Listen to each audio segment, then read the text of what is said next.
Channel నడిపినప్పుడే నాకు ఎంత ఉంటే ఆయనకి ఇంకా ఈ కూటమి ప్రభుత్వం ఎన్ని ఉంటాయి సమస్యలు. లోకేష్ కైనా అదే ప్రాబ్లం ఉంటుంది, బాబు గారికి అయినా అదే ప్రాబ్లం ఉంటుంది. వాళ్ళు చేయాల్సిన పని ఏంటంటే ఎంతసేపటికి ఆ ప్రచారము ఆ దాంట్లో కొట్టుకుపోకూడదు. ఓ సిస్టంలోకి రండి. మీరు చెయ్యాలనుకున్న వాటి ఇట్లాంటి మ్యానుఫ్యాక్చరింగ్ సెక్టర్ ఈ మాటలతో వద్దు, లేదా దాని అంతటా జరిగిపోతుంటే మా గొప్ప అని చెప్పుకోవద్దు. మీ ముద్రలో ఏంటి వేసుకుంటుంది, గూగుల్ ఆయనకే ముద్ర ఉంటుంది, అదాని అతనికే ముద్ర ఉంటుంది ఖచ్చితంగా. ఇంకోటి మిగతా వాళ్ళకు కూడా ఆ వెయిటేజ్ ఇవ్వండి. ఫర్ ఎగ్జాంపుల్ కేంద్రం అందులో ఇన్వాల్వ్మెంట్ ఉంది, కేంద్రం పేరు చెప్పారు బాగా.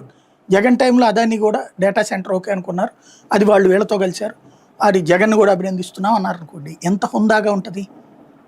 ఈవెన్ రేపు వైసీపీ అభిమానులు కూడా వీళ్ళని అభిమానిస్తారు. జగను చంద్రబాబు చెప్పడు, చంద్రబాబు జగన్ చెప్పడు, వీళ్ళిద్దరూ నేర్చుకోవాల్సింది కేసీఆర్ దగ్గర. కేసీఆర్ చెప్పలేదా ఆరోగ్యశ్రీ ఫీజు రియంబర్స్మెంట్ అనేది పేదలకి రాజశేఖర రెడ్డి ఇచ్చినటువంటి వరం, అది మనం అది చెడగొట్టకూడదు అన్నటువంటిది. అతను ఆంధ్ర పాలకుడు అని నేను అనను అని చెప్పాడా లేదా? ఆంధ్రుడు ఆంధ్ర పాలకుడు, కానీ మనకు కూడా మంచి చేశాడు. అట్లాగే ఇరిగేషన్ ప్రాజెక్టులు అతనే టేకప్ చేయకపోతే ఎప్పటికీ పరిష్కారం అయ్యేది కాదని చెప్పాడు కదా. అది మీరు అట్లా సంస్కారయుతంగా ఉండండి.